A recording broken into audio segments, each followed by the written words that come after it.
హీరోలు ఎంత వైలెంట్గా ఉంటే హిట్ కూడా అంతే వైలెంట్గా ఉంటుంది. నమ్మరా? అయితే సాక్ష్యాలు చూపించి మరీ నమ్మించడానికి మేం సిద్ధంగా ఉన్నాం.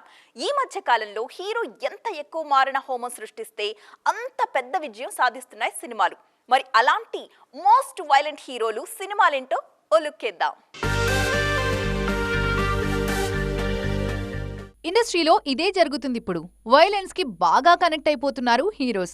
వాళ్ళని ఎంత క్రూరంగా చూపిస్తే అంత పెద్ద విజయం సాధిస్తున్నాయి సినిమాలు. కావాలంటే యానిమల్ సినిమాని తీసుకోండి. అందులో నాన్నకు ప్రేమతో అంటూ రణబీర్ కపూర్ ఎన్ని వందల మందిని చంపేస్తాడో లెక్క కూడా పెట్టలేం.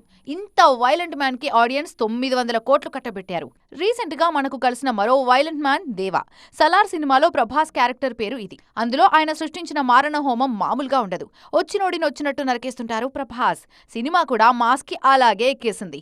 అందుకే 700 కోట్ల వరకు వసూలు చేసింది. ఇక విక్రమ్ లో రోలెక్స్ క్యారెక్టర్ కూడా అంతే. ఆ క్రూరత్వాన్ని మాటల్లో చెప్పడం కూడా కష్టమే. వారికోస్ వెయిన్స్ వ్యాధికి కేవలం 30 నిమిషాల్లో చికిత్స. కాల్ చేయండి 9989527715.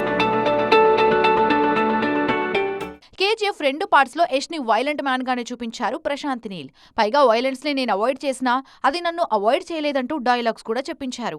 ఫలితంగా 2 పార్ట్స్ కలిపి 1500 కోట్లకు పైగానే వసూలు చేసింది. అఖండలో బాలయ్య క్యారెక్టర్ కూడా ఇలాగే ఉంటుంది. అర్జున్ రెడ్డిలో మారణ హోమం లేకపోయినా వైలెంట్ గానే కనిపిస్తుంటారు విజయ్ దేవరకొండ.